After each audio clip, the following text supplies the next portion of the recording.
Hello, everyone. Sorry I am so lax. It has been a very long day, a very productive day, but just a long day. And so I'm just trying to finish out strong and get everything completed. So I really enjoyed this week's readings.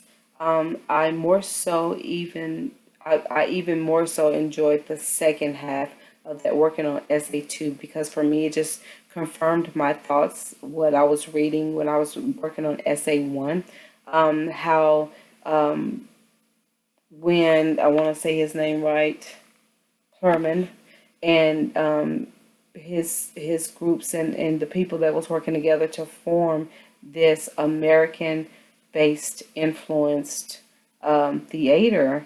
It's funny that they wanted everything to be American, the actors, every part of it, but their foundation was principles and methods that was Russian influenced, and I don't see how they thought that that could work. And I think we do that even like say for instance in our educational system, we have we're trying to build something, and these policies that worked in one area, and then we bring that back and we're like, okay, this is the way we're going to do this, and you have this one way and you have this thing, but it's not necessarily influenced based on the teachers that have to teach it.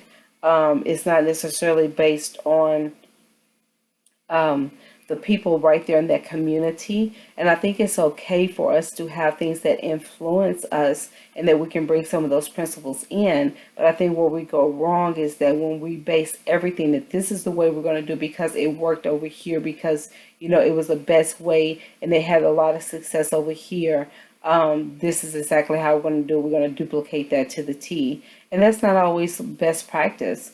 I think in so many times that's not best practice, even for ourselves. We're trying to find ourselves and who we are, and I think kids have to be especially careful with this, and it's another reason why I have enjoyed taking these classes with theater and understanding how to try to best get the best performance out of kids just on a day-to-day living. We all have to perform daily, and so we need to understand that there are different methods, there's different ways to get there, and there's different things that should influence us, but it shouldn't be that as we're finding ourselves and or as we're wanting to develop something, that we look at something and we take that is it. One size fit all, that this is going to work for me too in this environment with these people, with my situation. It's going to be different. And so we have to be able to brand ourselves. We have to be able to put our stamp on something. And not only that, when we do that ourselves, when we're developing something ourselves and being influenced, but making something our own, we have the option and the ability to recreate it, to reproduce it. But when we're not the ones that develop it, and we are so dependent on this one method or this one way, unless something comes in or we're taught a different way or someone comes in and changes it, we are stuck with that. And it doesn't always work, and we have to be able to adjust and adapt. And I think that that's where they went wrong. They had nothing to be able to adjust and adapt. They had nothing else to give those individuals that learned differently, that was motivated by different circumstances. And I think that they were burned out. And it wasn't until Adler went and was influenced, even though it was influenced by the same person who originally created the first method. That person was like, "Oh, I stopped doing that a long time ago," but they hadn't been nowhere. They hadn't given themselves a chance to be influenced and to grow and to be exposed to anything else.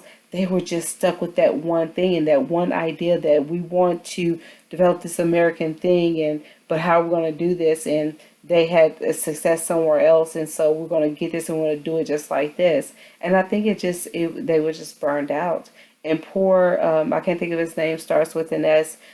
He was just, because he had put his life's work into that, that's all he knew. And for them to come in and turn his world upside down, he felt lost. And I think that's what we do. You know, we feel lost when we are just in this one mode and one in this bubble, and this is all we know. And then when someone comes in and tells us there's a better way, there's another way, and what you've been doing is not as effective, we lose it.